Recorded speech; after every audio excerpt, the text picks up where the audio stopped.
Hello everyone, Chant here again, bringing you another nature healer loadout, except this one is for when you have two nature healers in the same raid.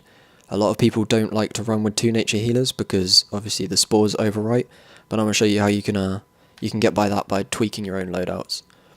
So the person with the highest resto in the group should run with this loadout. It entails Carnage, Bloom, Blossom, Savage Growth, Swarm Shield, and Regeneration. The reason why you only have 2 spores on your loadout is because the secondary healer is going to be using the other 2 spores so that you're not overwriting each other. Carnage is going to be one of the group buffs, and the other healer's going to be using Hive Mind to buff himself. Obviously you run with your Swarm Shield to protect the rest of the group from any damage, and your Supercharge. Now, the reason why primary healer only has 1 spore, or a quick spore anyway, as Bloom takes a long time to cast, is because Savage has the quickest cooldown. Now whoever has the highest resto should have the ones with the quickest cooldown, so that if a large amount of damage is coming into, say, the tank, you can keep doing this rotation, just Savage then Blossom, Savage then Blossom, every single time, as it will put a spore out, and then you can kill that spore to regain your power. Kill the spore? Regain your power? Sorry, you can kill the spore to regain the tank's health far quicker than using metabolism or cross-pollination, as cross-pollination doesn't have a guaranteed chance of hitting the tank. The reason why you have Bloom there, as I say, is because if you guys can even rotate perfectly, so that whilst one person is charging Bloom, as soon as they get about halfway the other person charges Bloom, you'll constantly be having every 2.5 to 3 seconds heals of over 5,000, 6,000 coming into every member of your group. And Carnage is obviously there to just buff your group in general. That's basically the primary healer's loadout. Savage, and then once Savage has been put out, just use Bloom. Now you've got 2 spores that heal over time. And then once the big damage starts coming into a single target, use Blossom to kill the spores. It's very simple for the main healer. Now I'm gonna show you how to spec for the secondary healer.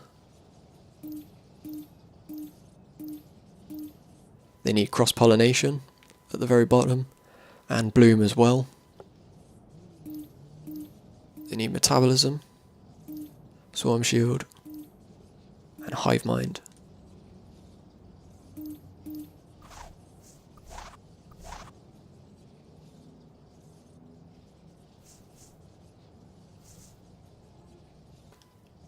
This time, however, you don't have Savage Growth on, you have Metabolism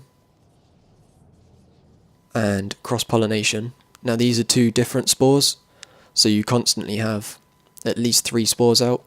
The only spore in this loadout that will overwrite is Bloom, but you're not using Bloom as a heal over time, primarily anyway. You're using it as the huge group heal, as an instant heal. And the person with the lowest resto runs with Hive Mind, obviously, to buff themselves, as it's guaranteed 270 resto to themselves and then 3 others. It's beneficial if it hits the primary healer as well, but it's more beneficial if it obviously goes directly to the person with lower resto. Now, the role of the second healer is not to come on top of the leaderboard, so if you're a leaderboard junkie and you absolutely hate being out-healed, then running like this won't help you, but these loadouts work perfectly in time with each other. So when the other person puts out Savage, you yourself use Metabolism, and then Cross-Pollination. So you yourself have now put out 2 different spores, and the primary healer has put out Savage. So there's now 3 different heal over times on the group, and then once you've done yours, you use Bloom. Bloom, as I said earlier, it's your massive group heal. It's got a long cast time, but for the heal it throws out, and the fact that you're not using it as a spore to heal over time, you're using it as the massive burst heal, as a secondary healer, because you don't have Blossom to kill the spores. it's hugely beneficial. And then as soon as Hive Mind comes off, you use it again.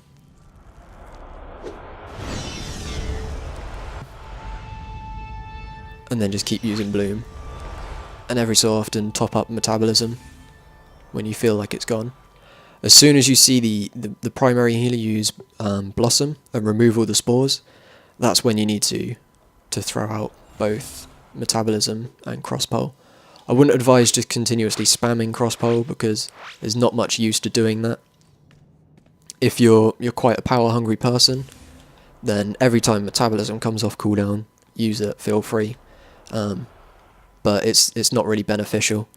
Once the spore is out, then you've done your job to help the primary healer, because Blossom, with each spore removed, and it will remove both healers' spores, will give a massive heal to the most injured group member.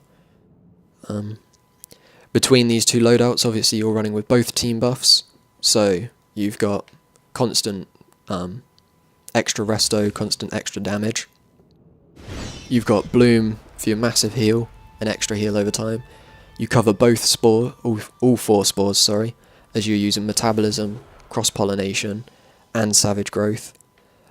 Swarm Shield, so that everybody, it has the potential to put a shield on everybody in the raid if both of you are using it, as it will shield yourself and 3 others.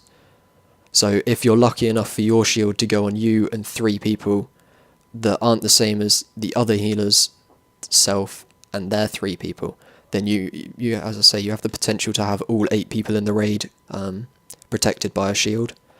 And obviously you have your supercharge that you can both rotate through, so if one person runs out of supercharge, the other person might have theirs ready, and then they can use it, whilst the other person's building up their supercharge again.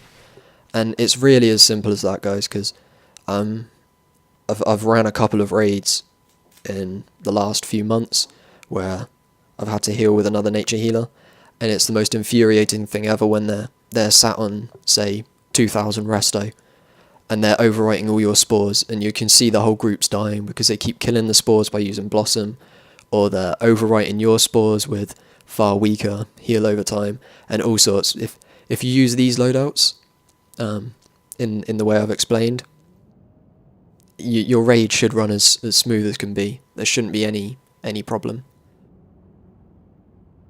Thank you for watching.